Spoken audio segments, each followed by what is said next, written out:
If you were a computer user back in the mid-90s, chances are you were using Windows, because let's be honest, there was really no contest in regards to what the most widely used operating system was. Windows 95 absolutely flew off the shelves when it was released, and by 1996, Microsoft controlled over 80% of desktop computer market share. And if you weren't a part of that percentage, then chances are you were probably a Mac user, the next largest piece of the pie. Or maybe you were a believer in OS/2, the short-lived collab between Microsoft and IBM that ended in a bitter divorce and the ultimate downfall of what was a pretty promising piece of software. But this video is not about OS/2, Windows, or Mac OS, and it's certainly not about Linux. Yeah, I didn't forget to mention Linux, though I'm sure I'll still get comments about it anyway. Today we're going to be talking about BeOS, the largely forgotten operating system from the 1990s. Sponsored by Linode, cloud computing for Akamai. Hello everybody, and welcome back to another video. So for the uninitiated, BeOS was an operating system developed by the appropriately named Be Incorporated and first released in 1995. The company itself was founded by Jean-Louis Gasset, whose name may sound familiar if you're into vintage Mac stuff, because he used to be an executive at Apple until around 1990, and BeOS was designed to be vastly different when compared to Windows and Mac OS, while at the same time being similar enough to make switching to the operating system pretty straightforward. What set BeOS apart was its major focus on multimedia. The company dubbed it the Media OS in the BeOS white paper, where they made a case for a new operating system that was built from the ground up to utilize newer hardware features for digital multimedia, arguing that then modern versions of Windows and Mac OS were built on top of older systems that weren't designed for this type of work, saying that Windows 95 has its roots in DOS, Windows NT in the VAX systems originally designed by DEC, Mac OS in the early ideas of Xerox PARC, and Mach in the labs of Carnegie Mellon, both designed in the late 1970s. So BeOS was its own thing. This wasn't a Linux distro, and it wasn't based on any other operating system that already existed, though it is considered by many to be Unix-like. And the cool thing was, both Intel and PowerPC based systems could run this thing, though it was initially only compiled for PowerPC because that's what Be based their own hardware around. Yeah, they were a hardware company too, and they produced a really short-lived line of computers known as Be boxes, but these were aimed at industry professionals instead of average consumers, and that combined with the ultimate failure of BeOS as a whole to grab onto a sizable portion of market share means that these things are extremely difficult to find. But Be did try to get their OS bundled with machines from other manufacturers, and they were successful in that, as eventually BeOS came bundled with machines from Power Computing and Motorola, who were some of the few companies that had Apple's blessing to produce Mac clones in the 90s. Though it didn't come pre-installed, these were still Mac clones first and foremost, so they ran Mac OS, but users got a BeOS disk in the box that they could install on their machine to dual boot with Mac OS, or just wipe the drive and have it as the sole operating system if they so desired. And while this was certainly great for Be, it didn't really make much of a difference in terms of increasing BeOS's market share, because this was an optional thing that the user had to go out of their way to install, and even if every single user did that, the authorized Mac clone program only lasted for about a year or so before it was killed off. So Be knew that if they wanted to have a chance at capturing a significant portion of OS market share, they were going to have to target the largest portion of that market share, of course being Wintel machines. And by 1998, BeOS had been ported to x86, but as you can probably expect, the company had a difficult time getting their OS pre-installed on OEM computers. The downfall of BeOS could probably have been predicted at a time when Windows was pretty much too big to fail. In fact, and maybe not surprisingly, Be accused Microsoft of threatening PC OEMs with higher Windows licensing costs to prevent them from pre-installing BeOS on their computers. And I don't mean pre-installed as the only OS, I mean dual booted with Windows.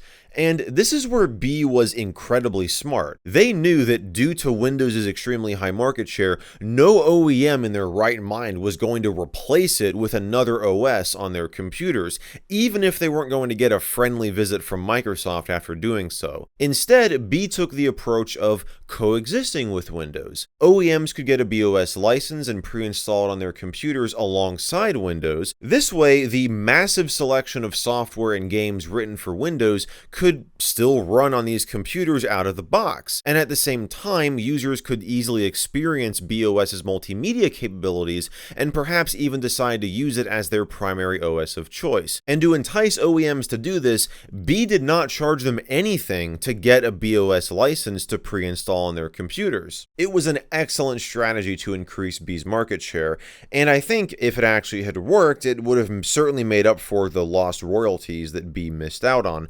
But that didn't happen, and I'm sure you saw that coming, because even though B was in talks with a handful of OEMs, not a single one of them agreed to pre-install BeOS on their computers, with the notable exception of Hitachi. They put out a press release in November of 1998 announcing the Flora Prius 330J line of machines that would come dual-booted with Windows and BeOS. This was accomplished through two ways. The first was a boot manager that would display upon booting up the system, where the user could choose whatever operating system they want to boot into, and the second was an icon placed on the Windows desktop that the user could double-click to easily reboot the system into BeOS, none of which made Microsoft very happy. And according to a lawsuit that B filed against them, right after Microsoft flew a couple of representatives to Hitachi's headquarters in Japan to remind them of the Windows licensing terms, Hitachi told B that they weren't able to ship machines with a boot manager that allowed booting into another OS besides Windows. And this is a story that I'm sure you've heard many times before, because multiple companies accused Microsoft of doing the same thing back in the 90s, which I don't doubt at all. But what's interesting about this case is that Hitachi actually ended up shipping these computers with both Windows and BeOS pre-installed. They just removed the custom bootloader. So there was a BeOS partition on the hard drive, you just couldn't boot into it unless you had a BeOS boot floppy. So for all intents and purposes, these things were Windows boxes, and unless the user went through a tedious process outlined by B on their website to install the boot manager yourself, they were going to stay that way.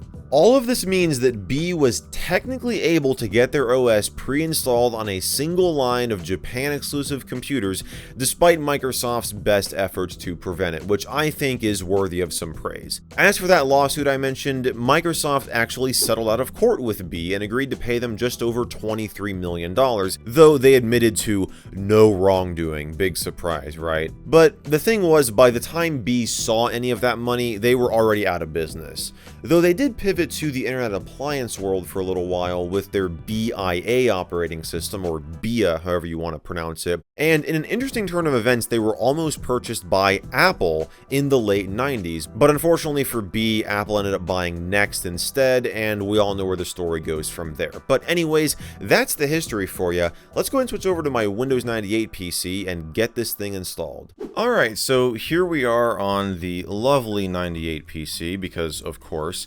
And the version of BeOS we're going to be exploring today is R5, which was the last officially released version of the operating system.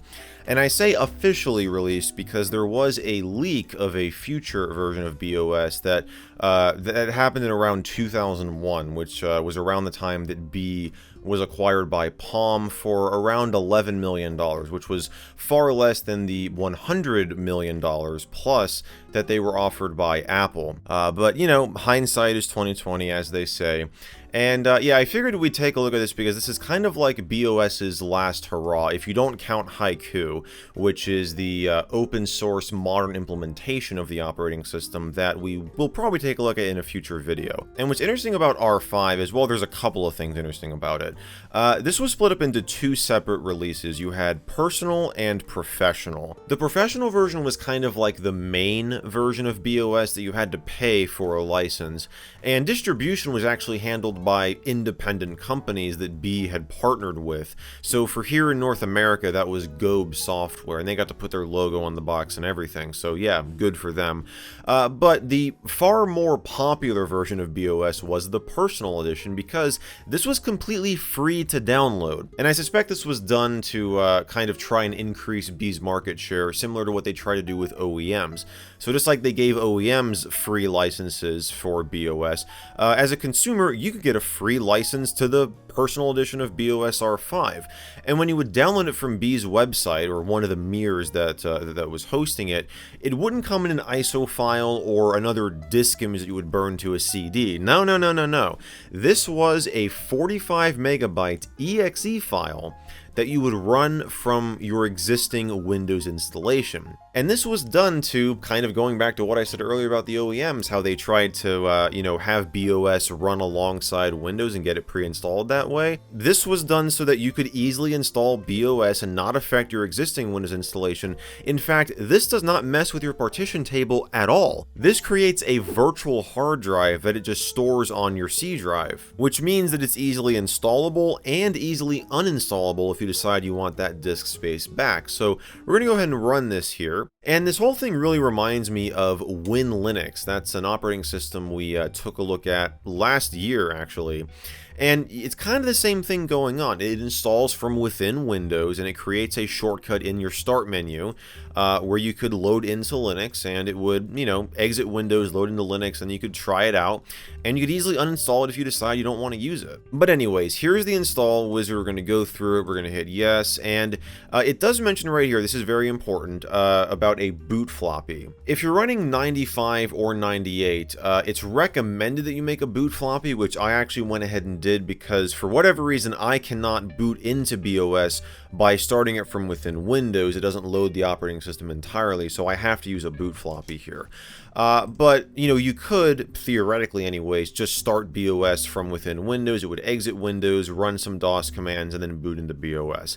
On NT and 2000 you can't do that because these are not DOS based versions of Windows. They're NT based, so you have to make a boot floppy if you want to use BeOS.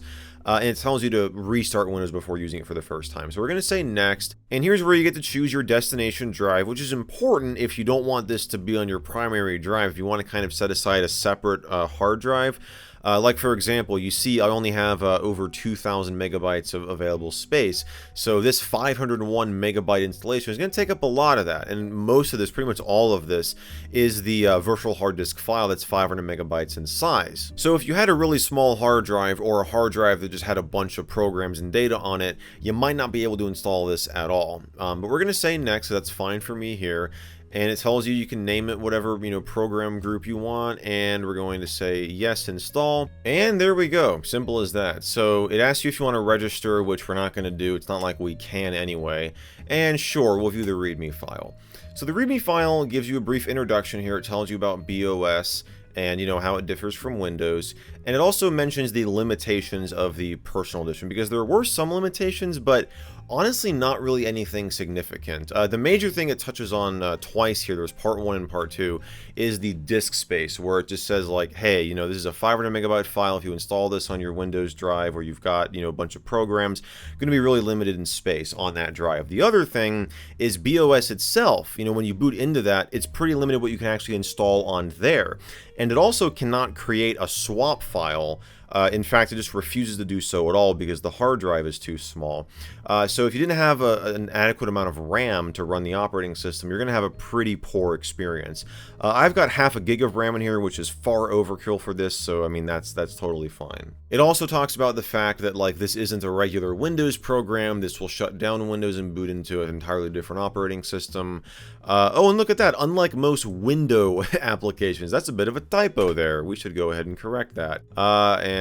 Yeah, well, thanks Notepad for completely screwing up the formatting when I hit save. But yeah, one of the other things, if we find in here, Can we not? I don't think we can actually. Oh, search here. Okay, there it is. Multiprocessor systems. This is important. BeOS 5 Personal Edition does not support a computer with multiple processors. I mean, you can still install it on it, but it can't utilize both processors. So you'd have to get the Pro Edition to utilize that. But you know what can utilize multiple processors? The cloud computing services offered by today's video sponsor, Linode. They've got the tools you need to scale and deploy whatever application you're working on. If you want to host a game server, a website, or even a content management system, their Linux-based virtual machines have you covered. And they come equipped with enterprise-level capabilities and predictable, no lock-in pricing, beginning at just $5 per month. And with the wide selection of apps available in their marketplace, it's incredibly easy to get a new server up and running in just a few clicks. Linode was acquired by Akamai a little while ago, and they're already expanding their global network of data centers to accommodate more customers in more places. And you can test drive all of it just by heading over to linode.com/michaelmjd and signing up for an account. And as a thank you for watching this video, you'll receive a $100 free credit that you can spend on any of their cloud computing services for 60 days. So be sure to check them out, and huge thanks again to Linode for making this video possible. The other thing, there are a couple, I keep doing Control F to search, that's not a keyboard shortcut in here. There are a few programs and features that have been removed. This is basically everything that B would have to pay a royalty for to some other company like Real Player to install Real Player to have it bundled with their OS. So to avoid having to pay that fee for every free download of their personal edition, they just strip all that stuff out. So there's a few things that are not going to be in here, but I mean that's to be expected anyways. So we'll close out of that. And yeah, so here you go. It creates a shortcut on your desktop. This is the start menu folder. So you can create a boot floppy from here, start BeOS 5, you got the uninstaller. And it also pops a shortcut right in your start menu under, in this case, Sierra Utilities, because I've got Half-Life installed on here. So it pops it right here. You can start BeOS 5.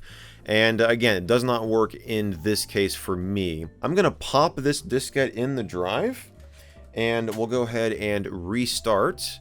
And which we have to do anyways. It does recommend doing that, not just starting BeOS from here. I don't know why it doesn't force you to, or like come up with a prompt that says you should restart your computer like after the installer is done. It doesn't do that for whatever reason. So we're going to restart, and we'll let it boot off of the floppy. So here it is. It actually took me a little while to get this working. One of the issues I had is the graphics card. You see, I had to pull the dedicated GPU out of this thing as I'm using the integrated Intel graphics.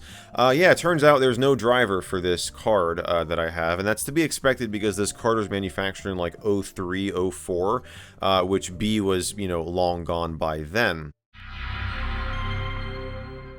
So there's the startup sound, pretty cool sounding if I do say so myself.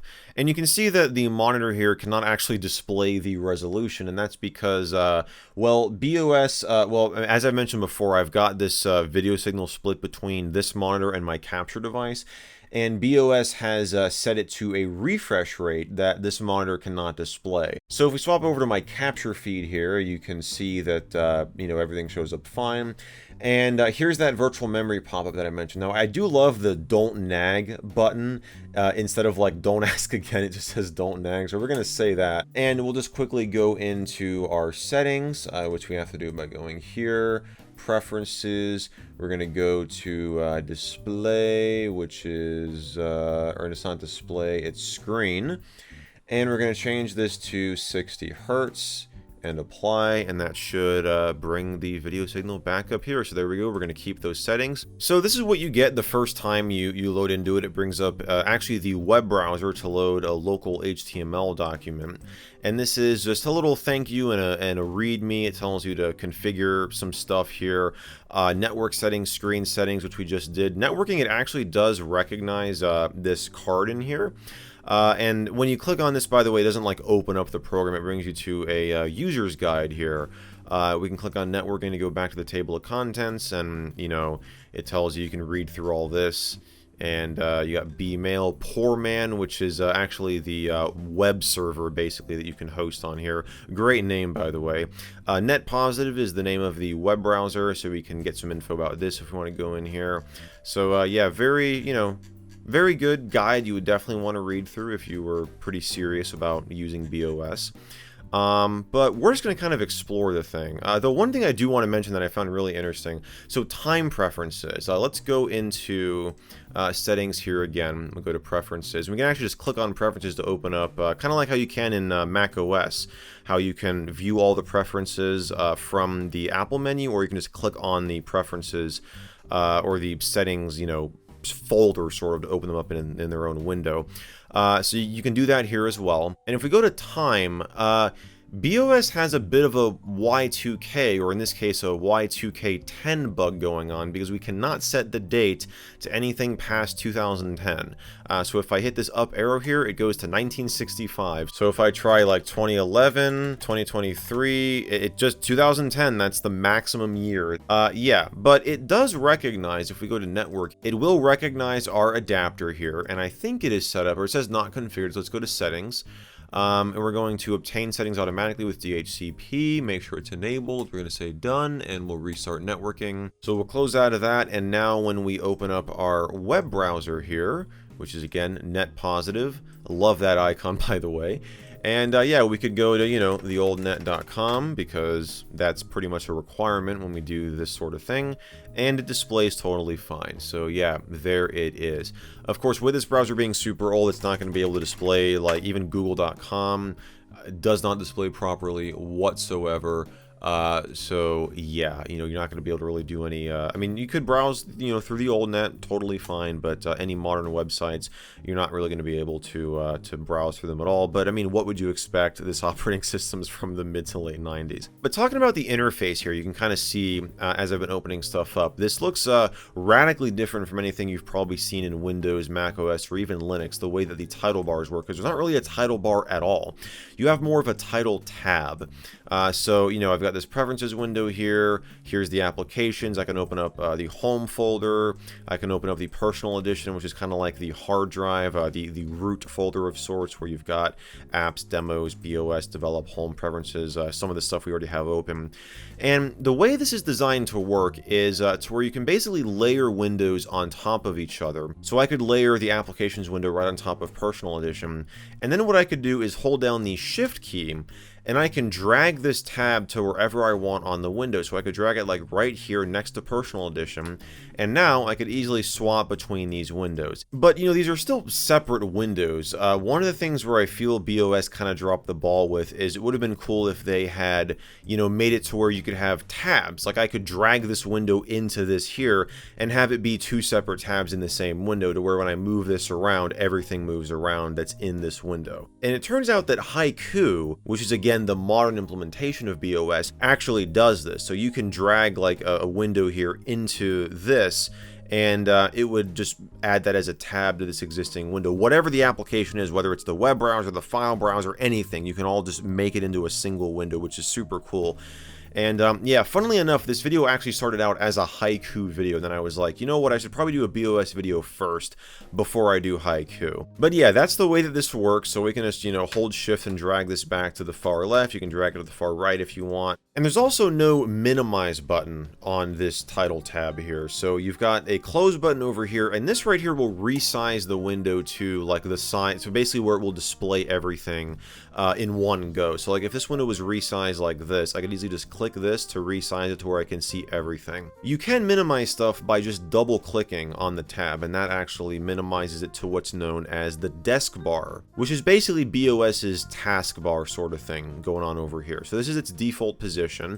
So I can click tracker here, and I can open up preferences, and there it is. I can close out of it, and tracker will still stay here. This is kind of the file browser. So like if I open up personal edition, if I were to go into the applications listing and open up, let's say, the web browser again, net positive will show up. I can double click on that to minimize it, and there it is. This really gives me a next step feel, just the way that this sidebar over here works. There's no dock or anything like you have in next step, but what you can do is move the desk bar around.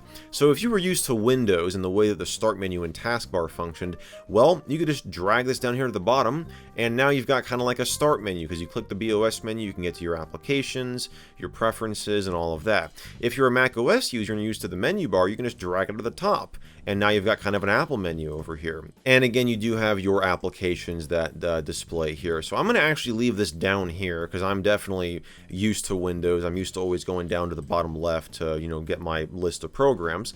So we'll view the about info. So, you know, version R.5.0.1 from May 26 of 2000 is when the kernel version was compiled. It gives you a running timer here, how much memory you've got available to you, and the CPU and platform and copyright info and all of that. One thing that BeOS had that both macOS and Windows did not have at this time is multiple desktops, or workspaces as they're called in here, which is a pretty common name for them.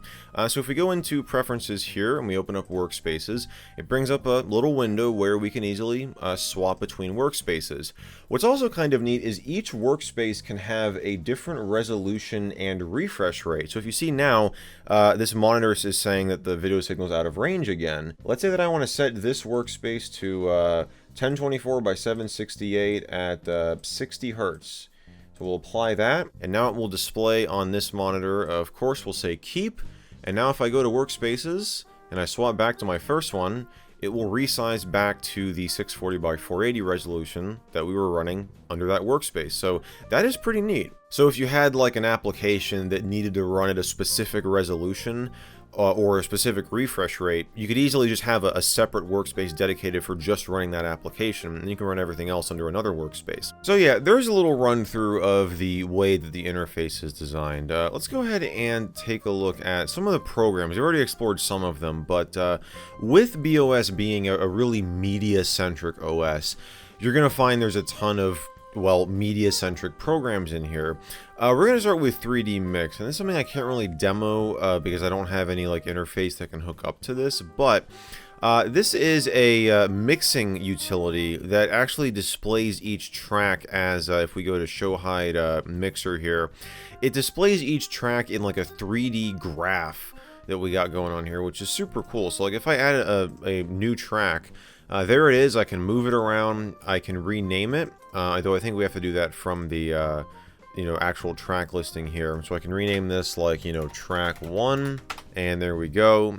Now if I go back to the mixer, it'll be named track 1. And yeah, so it's like a 3D representation of each track. I was searching around for some sample media that I could use in this just to demo it, and I did come across one site that linked to another site that had some of these files. Unfortunately, the site that it linked to is no longer up, and even though there is an archive of it in the Wayback Machine, the actual download link to the file itself, that has not been archived. There were like 5 of them, and none of them have been archived, so they've just been lost to time, unfortunately. But what we can do is just, I don't know, make a bunch of tracks here. New track, new track, new track, new track, new track, new track, new track, new track, new track, and then we can go to our 3D view here, and yeah, it just it just kind of looks like you know, like a bar like a 3D bar graph, but I just like the way that it, you know, represents everything, and you can, you know, move it around, you can change your view. I have never really messed around in a program like this. I mean, I've messed around in GarageBand, that's about it, and but yeah, I mean, I think this is kind of neat. So yeah, that's a little like non-demo of a 3D mix there. We've got Bmail. This is the email program. We've got a camera program for importing files from a camera. You've got a CD burner, a CD player as well. So there it is. You can turn this volume down a little bit. Now, BeOS, you can see when I double click on another audio file, it doesn't just open it up in the existing player, it opens up another instance of it. BeOS was designed to pretty much have multiple multimedia streams going at the same time. So like I can be playing both of these. Like I'll play this, and then I'll play this one. And like that's totally possible. It plays them both at the same time, which of course is going to sound great. This one's like overpowering the other one here. But yeah, that is one thing. Like if you look at, you know, demo videos of BeOS, they always have like a bunch of stuff going on. They've got like a video playing, an audio file, they got like a bunch of stuff. And that's just to illustrate that, like, yeah, that's what this OS was capable of. Of course, a lot of it would also depend on what hardware you have. But the point that BeOS was trying to make is that, you know, with their operating system, it was more able to take advantage of newer hardware features than Windows was at the time, to where it could actually accomplish this, whereas Windows would struggle with it. But I do have some more sample files. If we close out of all this and we mount the Windows hard drive, so if you right click on the desktop, you go to mount, and you see this no-name hard drive right here. This is my Windows drive, which is, you know, again, the drive that the virtual disk file is stored on. So I can go in here, and in the desktop folder, or on my desktop rather, so if we go to C, Windows, and we go to desktop, luckily you can also click on a file and type a name just like you can in Windows to easily find what you're looking for. I've got a folder called BeOS stuff. Now in here, I've just copied a bunch of random things. I do have a few like WMV files in here. Once I copied them over, I realized that BeOS actually predates the WMV file format. So these, I mean, I could try to open this up in Media Player and it's not going to open up. So, you know, it just says unable to play. But I've got a MIDI in here. I've got a couple images. I've got 2 MP3s. And we could just open these up, you know, get party.png. We can get chess.png. These are both wallpapers from Windows 3.0 actually. We can open up, let's see, Acid Jazz. This is a track that I use as background music in a lot of my videos. So we could have that going. We could open up passport.mid as well. Have that start going. Lower the volume maybe a little bit. And we can open up this other audio track here. And you can see I can have all this going. Of course, it sounds super obnoxious. And one of the cool things too, like with this MIDI player here, if I close out of it, watch what happens. I'm going to turn the volume up a little bit, and then I'm going to close out of it. It doesn't just stop abruptly. It does that nice fade out, and I think it's the same with the media player here.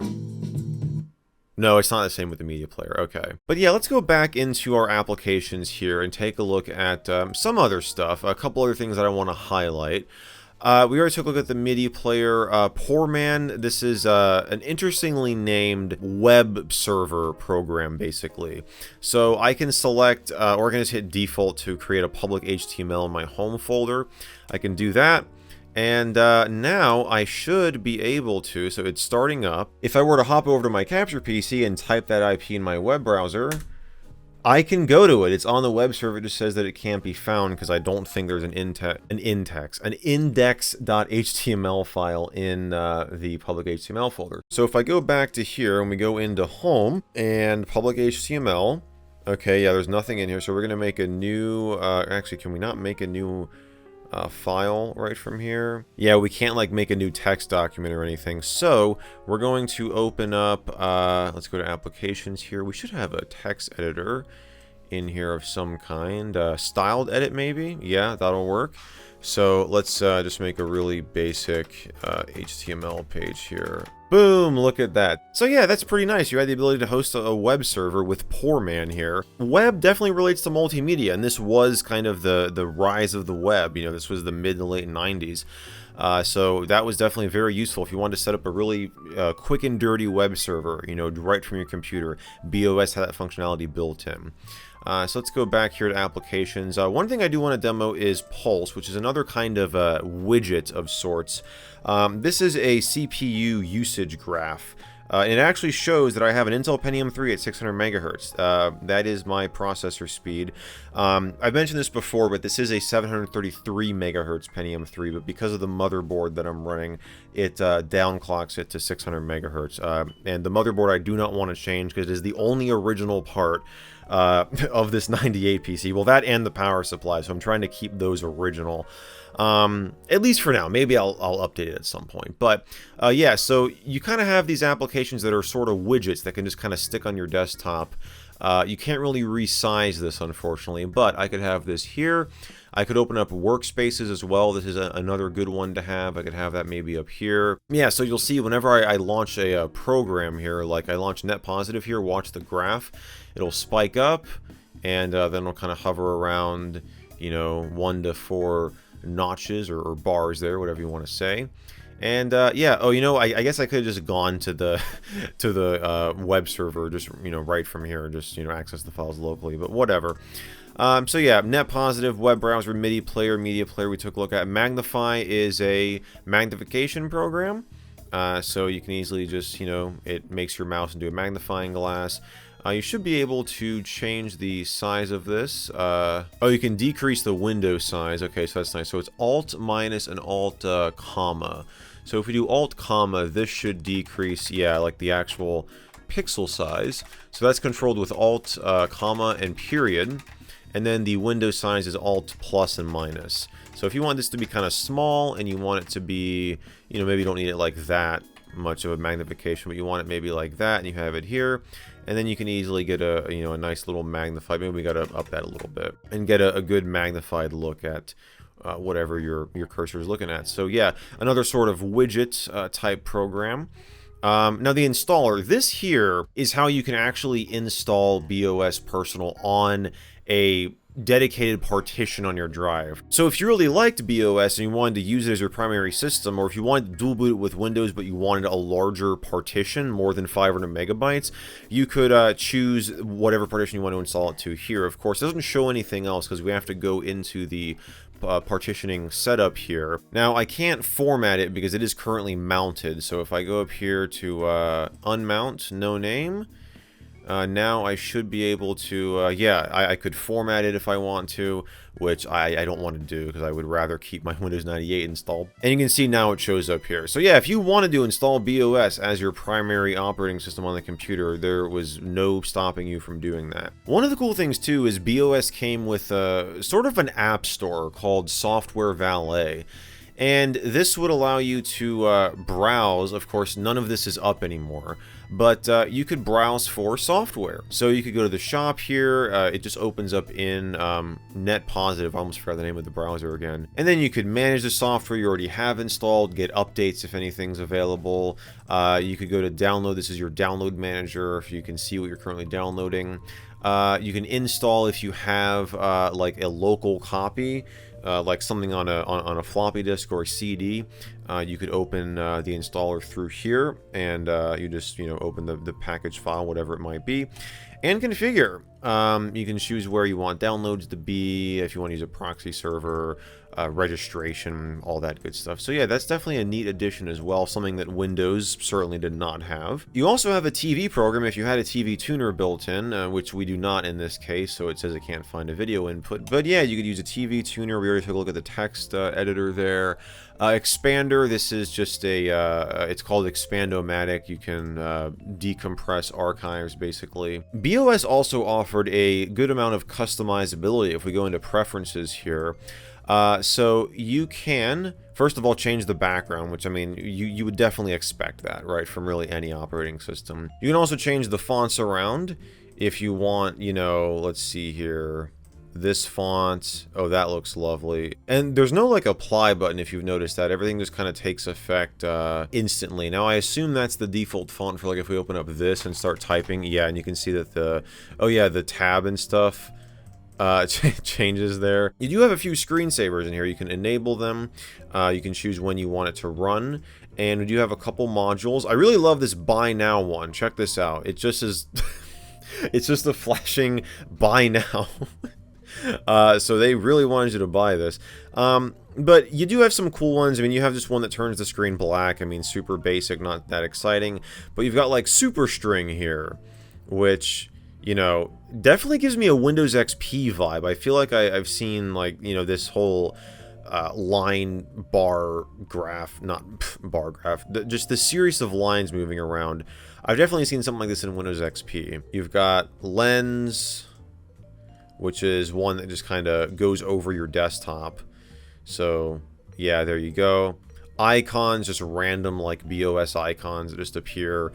You see it'll change every time. So there you go. This definitely gives me an After Dark vibe, no doubt. You got your virtual memory settings if we were actually able to create a swap file, which again we cannot because the hard drive is too small.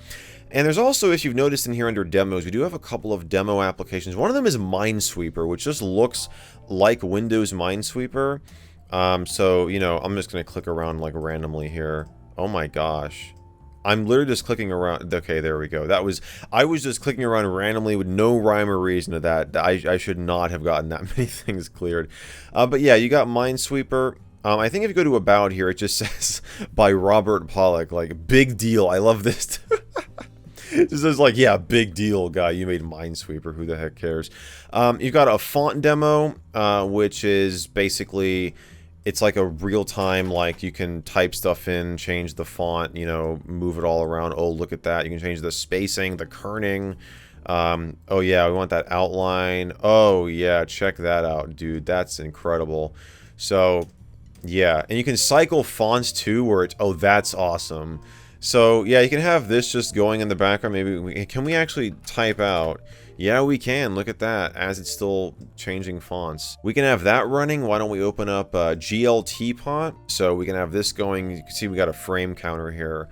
So that's going in the background. And we also have Chart in here, which is a demo in the form of like a space travel simulator, maybe is the best word. I don't know. It kind of reminds me of like the flying windows screensaver, just with stars instead of flying windows. So I can set this to like fast motion, draw bitmap, and there you go. And we can, you know, add some colors here. We can add all of these. We can add some comets, novas. So there you go. And you're going to set it to auto demo as well, which just kind of like moves around, which, yeah, this could definitely function as a screensaver. As well, if you really wanted to, but they just have it in here as a demo. So if we hit escape, it should, or click, yeah, we click to get out of it. And yeah, again, all this is running at the same time. You see, we're not losing any frames here. We're at a solid 60 frames per second. And you can see our CPU is like maxed out. But, you know, it can handle all of this. And again, of course, because I know people will say, well, that's because of your hardware. Yes, obviously.